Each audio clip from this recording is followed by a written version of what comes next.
बेचारा पुलिस वाला अब अंधा हो गया है। जागने के बाद उसे पता चलता है कि उसके शरीर के केवल 3 अंग बचे हैं, वहाँ कुछ नहीं बचा है। उसके बगल में डॉक्टर उसे शांत करने की कोशिश करता है। उसने उसके लिए एक नया रूप बनाया है, रीढ़ प्रणाली को जोड़ने के लिए, 2 हाथ और 2 पैरों को जोड़ने के लिए। मफी को एक सपने की तरह लगता है। वो स्वीकार नहीं कर सकता कि वो एक रोबोट है, वो बंद है। उसकी मासूमियत अब कहाँ है? सहायक तुरंत नियंत्रण प्रणाली बंद कर देती है। डॉक्टर उसे रोकना चाहता है। वो चाहता है कि मफी को अपने नए शरीर की आदत हो जाए। वैसे भी उसके जिंदा रहने का यही एकमात्र मौका है। आवाज प्रणाली के माध्यम से वो मफी को शांत करने की कोशिश करता है, लेकिन मफी केवल उस जगह को छोड़ना चाहते हैं जहां उन्होंने उसे बनाया है। वो बाहर दौड़ता है और महसूस करता है यह एक लैब है जिसे कड़ाई से संरक्षित किया जाता है। लड़ने वाले रोबोटों की नजर में उनके सामने की वस्तु उनकी सहयोगी बन गई है। फिर भी गोली नहीं चलाते। मफी पूरी तरह से फंस गया है, लेकिन वो ऐसा ज्यादा नहीं सोचता। वो कूदने के बिंदु की गणना करने के लिए कंप्यूटर पर निर्भर करता है और स्वचालित रूप से सीधे बार पर कूद जाता है, फिर दौड़ता रहता है। डॉक्टर उसके रास्ते से बाहर है। अगर वो उसे रोकना चाहता है, उसे समलिटन जाना है, वो सिर्फ नियंत्रण प्रणाली को बंद कर सकता है। होश में आने के बाद उसे पता चलता है कि वो फिर से लैब में है। मफी जानता है कि वो बच नहीं सकता और इस अस्वीकार्य वास्तविकता को स्वीकार करना होगा, लेकिन वो जानना चाहता है कि वो रोबोट में क्यों बदल गया है। फिर डॉक्टर गॉर्डन ने उसे प्रक्रिया के बारे में विस्तार से बताया। उनकी शो टीम मनुष्य और मशीन के संयोजन पर प्रयोग करते हैं, लेकिन अभी तक उपयुक्त उम्मीदवार नहीं मिला है, क्योंकि सही वस्तु में मजबूत चेतना और तनाव का प्रतिरोध जरूर होना चाहिए। जब तक उन्होंने मफी पर फाइल नहीं देखी थी, मफी हथियारों की बिक्री की जांच कर रहे थे। थाने में किसी ने अपनी पहचान बताई है। उन्होंने उसकी कार में बम लगाया और अलार्म बजा दिया। दरवाजा खुलते ही सब कुछ धराशायी हो गया। उसकी जान जोखिम में थी। डॉक्टर उसकी पत्नी के पास आया। उसकी पत्नी के अनुबंध पर हस्ताक्षर करने के लिए सहमत होने के बाद इन्होंने शुरू किया यह प्रयोग। मफी के पास पुनर्जन्म का मौका भी है, लेकिन डॉक्टर ने $600 मिलियन खर्च किए हैं। न केवल उसे बचा सकते हैं, लेकिन प्रयोग सफल होने के बाद भी वो रोबोट पर प्रतिबंध को हटाने में उनकी मदद कर सकता है। इस तरह वो सालाना 600 अरब युआन से अधिक कमाएगा। फिर मफी कानून प्रवर्तन की वैधता की जांच करना शुरू करता है। परिणाम बहुत अच्छा नहीं है। रोबोट की तुलना में 5.6 सेकंड धीमा प्रतिक्रिया, क्योंकि लोगों को सभी भावनात्मक सुख प्राप्त होंगे। जब वे कोई निर्णय लेते हैं तो वे निश्चित रूप से झिझकेंगे। निर्माता परिणाम से संतुष्ट नहीं है। डॉक्टर केवल दूसरा तरीका सोच सकते हैं, सूचना प्रसंस्करण चिप को हटाने के शल्य चिकित्सा के दौरान और युद्ध प्रक्रियाओं का समायोजन। लेकिन जांच करने से पहले मफी अपनी पत्नी को देखना चाहता है। वो नहीं जानता क्यों। वो अब भी उसके वर्तमान रूप को स्वीकार करती है या नहीं। उसे मरना था, लेकिन टेक्नोलॉजी की बदौलत वो रोबोट बन गया है। जब वो अपनी पत्नी को वीडियो के जरिए कॉल कर रहे हैं, वो अपने बेटे को देखने की हिम्मत नहीं करता। वो बेटे को डरा सकता है। मफी एक बार आत्महत्या करने के बारे में सोचता है, लेकिन वो सोचता है कि उसके रिश्तेदारों ने अभी तक बदला नहीं लिया है, तो वो इस अवांछित स्थिति को स्वीकार करता है। किस्मत से उसका नवीनीकरण करने का प्रभारी डॉक्टर बहुत कुशल है। फिर शुरू होता है दूसरा युद्ध शक्ति परीक्षण। इस बार उनका सामना 54 रोबोटों से होगा जो एक साथ हमला करते हैं। क्या एक इंसान ऐसा कर सकता है? लेकिन अपग्रेड डॉक्टर ने उसके लिए किया। बहुत काम आता है। मफी आमतौर पर सब कुछ खुद से नियंत्रित कर सकता है। युद्ध मोड में प्रवेश करने के बाद दिमाग की चिप लेगी कंट्रोल। मफी अब एक यात्री के बराबर है, इसलिए वो इंसानों की तुलना में तेजी से प्रतिक्रिया कर सकता है। अभी भी कुछ गलतियां हैं, लेकिन रचनाकार अभी भी इस प्रदर्शन को पसंद करते हैं। उसे यह जानने की जरूरत नहीं है कि नियंत्रण में कौन है, उसे बस बेहतर सुविधाओं की जरूरत है। वो प्रचार करने के लिए एक प्रेस कॉन्फ्रेंस भी करता है, लेकिन निर्णायक क्षण में मफी को थोड़ी समस्या है। अपराध डेटाबेस की एक बड़ी मात्रा मस्तिष्क में चिप पर जल्दी से अपलोड हो जाता है। मूल रूप से यह मस्तिष्क पर बहुत अधिक बोझ डालता है। नीली छवियों को विस्फोट करते हुए देखना मफी बहुत महत्वपूर्ण है। परिणाम एक शटडाउन है। दयालु डॉक्टर स्थिति की जांच करने के लिए दौड़ पड़ते हैं, लेकिन उनके वरिष्ठों को उनके जीवन या मृत्यु की परवाह नहीं है। वो डॉक्टर से कहता है कि उसे पदोन्नति में भाग लेने दे, चाहे कुछ भी हो।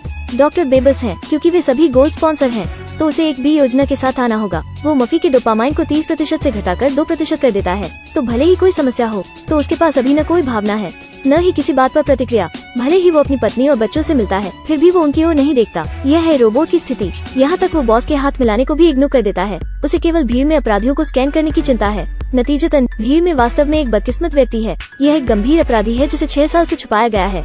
वो 1 मिनट के भीतर मफी द्वारा पराजित हो गया। यह परिणाम रोबोट को बढ़ावा देने का एक शानदार अवसर साबित हुआ है। अधिक से अधिक लोग रोबोट कानून प्रवर्तन की वकालत करने लगे हैं और मफी को बहुत अच्छी स्थिति में बनाए रखा गया है। इसके बाद वो बड़ी संख्या में अपराधियों को गिरफ्तार करता है। प्रत्येक हमले वो सफलतापूर्वक मिशन को पूरा करता है। शहर में अपराध दर में 80% की गिरावट आई है, लेकिन एक दिन वो एक मिशन पर निकल जाता है। तभी अचानक उसकी पत्नी ने गाड़ी रोक दी, क्योंकि वो प्रमोशन के दिन लड़कों के सामने शूटिंग कर रहे थे और वास्तव में उसे डरा दिया था और उसे बाहर जाने की हिम्मत नहीं हुई और स्कूल जाने की। उसकी पत्नी चाहती है कि वो बेटे को शांत करने के लिए आए, लेकिन पत्नी के छोटे से अनुरोध के सामने मफी सीधे अनदेखा करता है। वो अब होश खो बैठा है, लेकिन तभी एक चौंकाने वाला दृश्य होता है। सिस्टम अचानक अनियंत्रित रूप से खोजना शुरू कर देता है। जब वो अपने बेटे की तस्वीर देखता है, वो अपने बेटे की चिंतित अवस्था देखता है। वो अचानक कार रोक देता है। वो अपने बेटे की बदौलत अपनी भावनाओं को वापस पा लेता है। और सीधे अपने घर की ओर कार को घुमाता है। इस घटना के बारे में डॉक्टर बहुत उत्सुक हैं। वो इस तरह की बात के सामने कभी नहीं आया है। मफी गेट पर आता है। वो अपने बम्बारी राज्य को याद करता है। वो मेरी बीवी की डरी हुई तस्वीर भी देखता है। उस पल उसका डोपामाइन धीरे धीरे सामान्य हो गया है। ये अविश्वसनीय है। किस्मत से मफी ने वास्तव में सिस्टम से प्राथमिक नियंत्रण हासिल कर लिया है। वो अपने बेटे को डरा हुआ देखता है। उसे अचानक सांस की कमी महसूस होती है। वो मफी पर भी बमबारी कर सकता है, लेकिन अगर वो अपने बेटे को धमकाता है तो वो गलत है। फिर मफी हथियारों के डीलर के ठिकाने का पता लगाने के लिए सुरागों का अनुसरण करता है। हथियार डीलर को पुलिस में एक अंदरूनी सूत्र से सूचना मिलती है। ऐसा लगता है कि इस अंदरूनी सूत्र की हैसियत कम नहीं है। उस समय मफी पर बमबारी की जाती है। ऐसा इसलिए है क्योंकि उनके प्रतिद्वंद्वी को सूचित कर दिया गया है। इस बार उनके स्वागत की तैयारी दूसरे पक्ष ने कर ली है, लेकिन वे अभी भी मफी के युद्ध कौशल को कम मांगते हैं। उनकी निशानेबाजी बहुत अच्छी है। लचीलेपन का त्याग किए बिना उनके पास एक बहुत ही सटीक गति है। वे तो बिल्कुल मफी का शिकार हैं।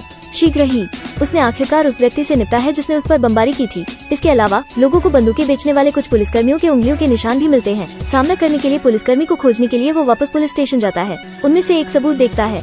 वो पहले मफी को मारना चाहता है, लेकिन उनके सुपरफास्ट रिफ्लेक्सेस द्वारा सीमित है। वो सच कबूल करता है। माए, पता चला है कि विभाग प्रमुख ने उसे उकसाया है। सच्चाई जानने के बाद मफी बेहद गुस्से में है, क्योंकि वो आदमी उसे 2 बार मारना चाहता है। जब वो उसे मारने के लिए बंदूक उठाता है, गंजा आदमी दूर से बिजली काट देता है। मफी का कदम कुछ राजनेताओं को डराता है। अब रोबोट बिल पास हो गया है। जल्द ही मालिक दुनिया के सबसे अमीर आदमी होंगे। मफी रखने से ही उनका खतरा बढ़ जाता है। तो पुराना जनरल एक आदर्श के साथ आता है। एक हीरो से भी बड़ा क्या है? जवाब है उनकी मौत। अपने समूह के लाभों के कारण वो मफी को मारना चाहता है, जिसकी लागत $2.60 बिलियन है। डॉक्टर अपना काम बर्बाद नहीं करना चाहता, लेकिन बॉस द्वारा 10 साल के लिए असीमित फंडिंग का वादा करने के बाद डॉक्टर ने सिर हिलाया। लेकिन वो सिर्फ अपने सामने बॉस से झूठ बोलता है। लेकिन दरवाजे से बाहर जाकर वो सहायक को बुलाता है। उसे मफी की रक्षा करने के लिए कहता है। वो जल्द ही वहाँ होगा। माए, तो उसने सिर्फ सहमत होने का नाटक किया। यहाँ तक मफी के लिए भारी फंडिंग भी छोड़ दी।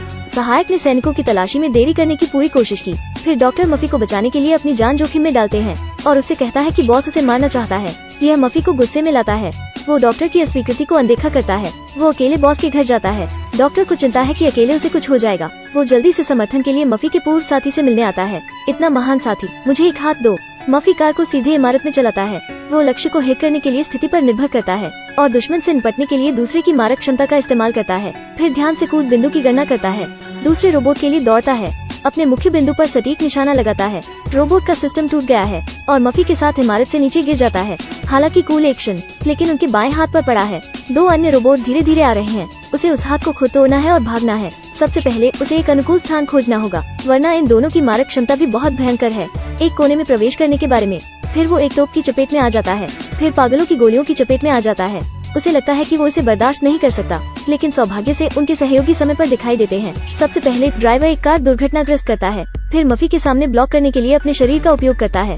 रोबोट निर्दोष लोगों पर गोली नहीं चलाएगा, तभी मफी बच सकता है। उनकी टीम के साथी ने उनकी इस तरह मदद की है। फिर खलनायक कैसे रह सकता है जब वो इमारत के शीर्ष पर जाता है? उसी समय विमान से मिलकर बॉस को लेने के लिए विमान में लोग उसे बंदूक पकड़े हुए देखते हैं। वे तुरंत पलट जाते हैं। अंतर वास्तव में बहुत बड़ा है। नए विमान पार्किंग स्टेशन पर पहुंचने पर उसे पता चलता है कि बॉस ने उसकी पत्नी और बच्चों को यहाँ आने के लिए बहलाया है। मफी अपने परिवार के लिए एक दूसरे से थोड़ी देर दूर रहने के लिए जोर से चिल्लाता है, लेकिन जब वो गोली मारने के लिए अपनी बंदूक उठाना चाहता है, उसे पता चलता है कि वो हिल नहीं सकता। यह पता चला है कि सिस्टम उसे अनुमति नहीं देता समूह में महत्वपूर्ण पात्रों पर हमला करने के लिए। अगर वो दोबारा कोशिश करता है तो उसे बंद कर दिया जाएगा। बूढ़ा यह पहले से ही जानता है। वो बहुत शांत है। वो अपने परिवार पर बंदूक भी तानता है। वो सेकंड में स्तब्ध है। परिवार की रक्षा के लिए मफी की इच्छा ने नियंत्रण कार्यक्रम को हरा दिया है। बॉस को पता चलता है कि कुछ गड़बड़ है। वे एक साथ एक दूसरे पर गोली चलाते हैं। अफसोस की बात है, पर्याप्त सटीक नहीं होना। बॉस केवल मफी के मशीन भाग को हिट करता है। बॉस मर चुका है। सहायक भी घबरा कर भाग जाते हैं। इसके बाद हालांकि मफी एक अधिक उत्तम सूट में बदल गया है, लेकिन मुझे अब भी लगता है कि वो दयनीय है, क्योंकि उन्होंने 2 बार अपना लुक बदला है। लेकिन कोई उनकी क्यूट इमेज बनाने में मदद क्यों नहीं कर रहा है?